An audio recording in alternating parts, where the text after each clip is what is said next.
Well, good evening, visitors. Welcome to the Australian War Memorial's Last Post ceremony.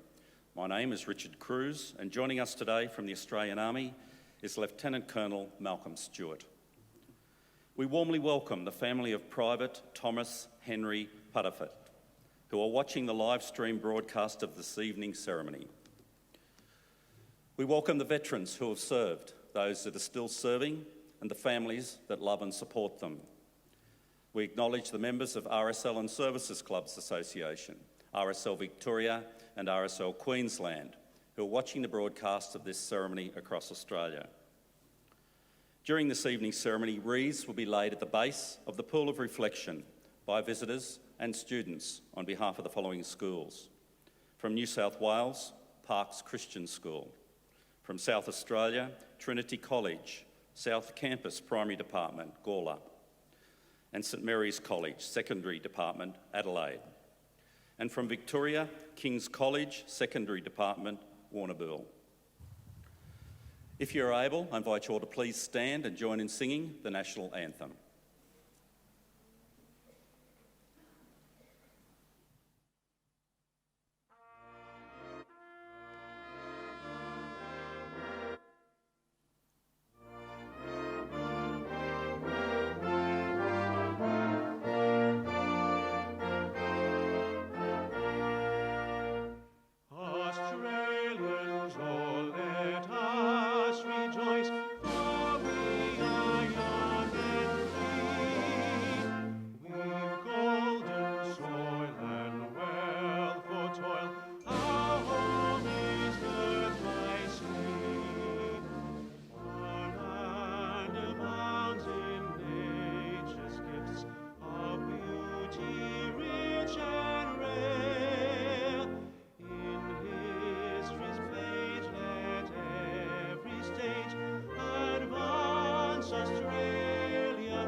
Students, please be seated.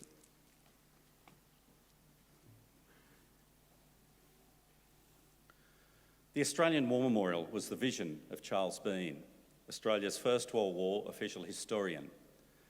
Bean landed with the Australian troops on Gallipoli and stayed with them at the front through to the end of the war. The idea of this national memorial and museum came to him at Pozières, France, in the depths of the bloody fighting, 1916. Bean's idea was that this would be a place where families and friends could mourn their loved ones buried in faraway places.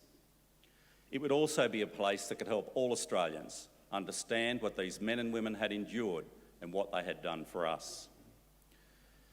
Bean's vision, to which we remain true, is best expressed as inscribed in the entrance to the memorial's galleries. Here is their spirit, in the heart of the land they loved, and here we guard the record which they themselves made. Tonight we'll read the story behind just one of those on the Roll of Honour, which lists the names of more than 102,000 men and women who have given their lives for us in war and on operations for more than a century.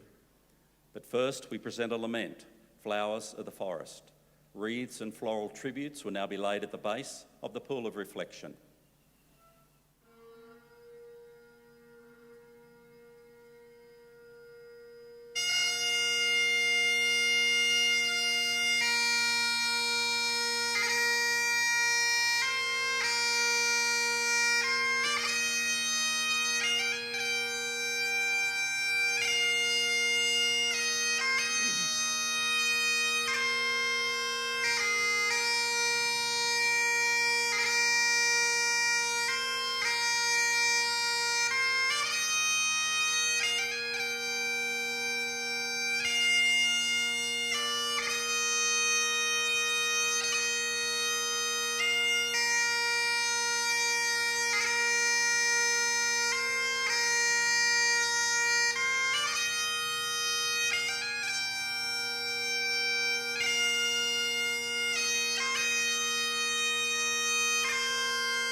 Today, we remember and pay tribute to Private Thomas Henry Puddephatt. Thomas Puddephatt was born on the 14th of February 1879, one of 9 children born to John and Anne Puddephatt of Warragee, near Wodonga in northern Victoria. Thomas was a prominent member of the local rifle club and worked as a bridge carpenter around the Wodonga area. On the 3rd of August 1915, Thomas Puddephatt enlisted in the Australian Imperial Force. He began training with the reinforcements of the 6th Infantry Battalion, and on the 23rd of November, he sailed from Melbourne aboard the transport ship Ceramic. While he made the passage from Australia to Egypt, Puddephatt's younger brother Frederick was killed by artillery while serving in the 24th Infantry Battalion on Gallipoli.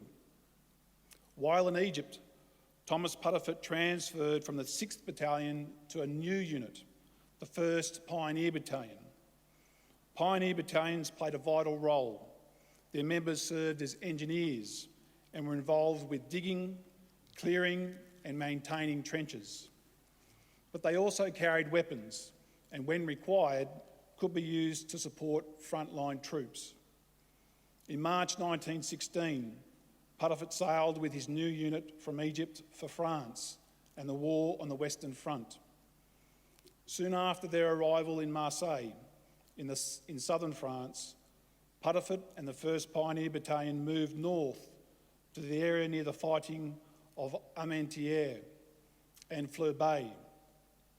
This relatively quiet stretch of the Western Front was known as the nursery sector, where newly arrived Australian units could become acclimatised to the rigours of trench warfare. Puddephatt and his unit spent their first weeks on the Western Front training, tunnelling and carrying out essential engineering and repair work in frontline communication trenches. On the 25th of April 1916, 1 year after the first Anzac landings at Gallipoli, Puddephatt was carrying out repair work in a communication trench at Celle Farm in northern France when his sector of the front came under German high explosive and shrapnel artillery fire. Puddephatt was struck in the chest with a piece of shrapnel and was killed instantly. He was 37 years old. His remains now lie in the Rue Petillon military cemetery in France, where over 1,500 casualties of the First World War are now commemorated. His name is listed on the Roll of Honour on my right, among almost 62,000 Australians who died while serving in the First World War. A photograph of his original grave marker is displayed today beside the pool of reflection. This is but one of many stories of service and sacrifice told here at the Australian War Memorial. We now remember Private Thomas Henry Puddephatt, who gave his life for us, for our freedoms, and in the hope of a better world.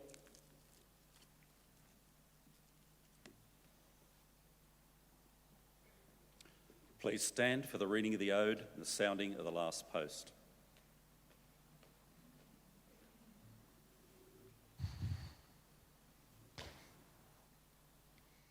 They shall grow not old, as though we that are left grow old.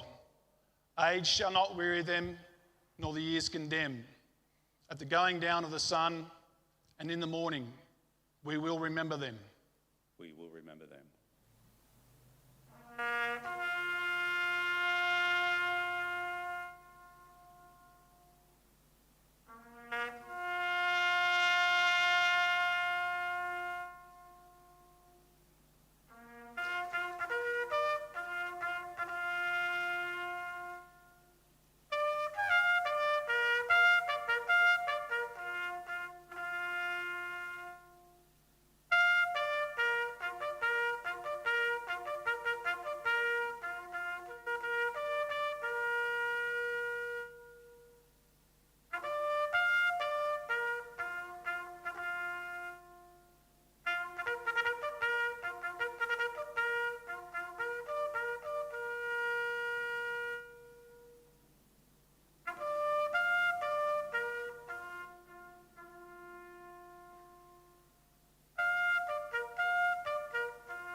lest we forget.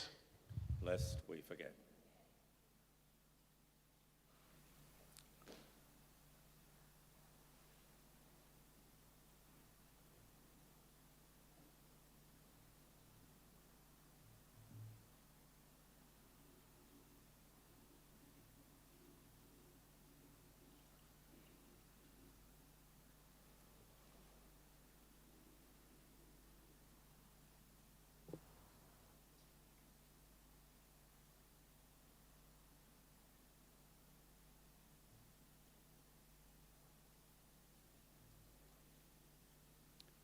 We leave you this evening with the words of the memorial's founder, Charles Bean.